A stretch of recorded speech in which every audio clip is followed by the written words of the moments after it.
Dear viewers, স্বাগতম জানাচ্ছি engineering mentors চ্যানেলের পক্ষ থেকে। আশা করছি আপনারা সকলে অনেক ভালো আছেন। আজকের এই ভিডিওতে আমরা জানবো বৈদ্যুতিক সুইচ অন করলে কেন স্পার্ক দেখা যায় এবং অনেক সময় সুইচ কেন গরম হয় এবং গরম হয়ে সুইচগুলো পুড়ে যায়। এই সুইচগুলো সাধারণত স্পার্ক করলে পুড়ে গেলে আমাদের কি করণীয়, কেন পুড়ে যাচ্ছে ইত্যাদি সবকিছু আমরা ভিডিওতে আলোচনা করব। আশা করছি আপনারা যদি সম্পূর্ণ ভিডিওটি মনোযোগ দিয়ে শেষ পর্যন্ত দেখেন তাহলে এই সুইচ স্পার্ক করা, পুড়ে যাওয়া, গরম হওয়া ইত্যাদি সব কিছুর সমাধান আপনারা এক ভিডিওতেই পেয়ে যাবেন ইনশাল্লাহ। তো চলুন ভিডিওটি শুরু করা যাক।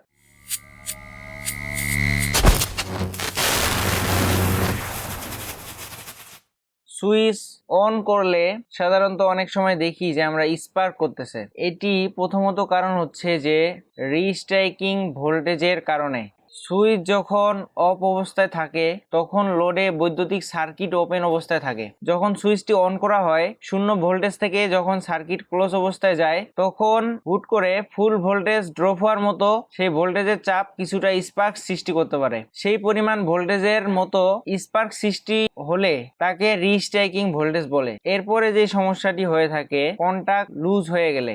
রিস্ট্রাইকিং ভোল্টেজ ছাড়াও অনেক সময় সুইচের ভিতরে কন্টাক্টগুলা লুজ হয়ে যায়। এরকম যদি লুজ হয় তাহলে সাধারণত সুইচের ভিতরে স্পার্ক সৃষ্টি হতে পারে। এরপরে হচ্ছে বৈদ্যুতিক সুইচগুলো, আমরা যে সুইচগুলো ব্যবহার করি সুইচগুলো যদি পুরাতন হয়ে যায়। বৈদ্যুতিক সুইচ পুরাতন হয়ে গেলে তাতে রাস্ট বা মরিচা ধরে যায় ভিতরে, তখন সুইচ অন করলে তাতে স্পার্ক দেখা দিতে পারে। তারপরে হচ্ছে বাসাবাড়িতে সাধারণত হাউস ওয়ারিং জনিত ত্রুটির কারণে। হাউস ওয়ারিং এর ক্ষেত্রে সঠিক পরিকল্পনার অভাব বা নিখুঁত না হলে এই ধরনের সমস্যা দেখা দিতে পারে। তারপরে হচ্ছে শর্ট সার্কিট জনিত সমস্যা। বৈদ্যুতিক সুইচ বডি যদি শর্ট সার্কিট হয় তাহলে এরকম স্পার্ক দেখা দিতে পারে। এক্ষেত্রে বৈদ্যুতিক সুইচটি অনেক গরম হয়ে যাবে। তারপরে হচ্ছে নিম্নমানের সুইচ ব্যবহার করলে। বাজারে কিছু সস্তা প্লাস্টিকের সুইচ পাওয়া যায়। আমরা সাধারণত অনেক সময় টাকা বাঁচানোর জন্য এই ধরনের কম দামি সস্তা সুইচগুলো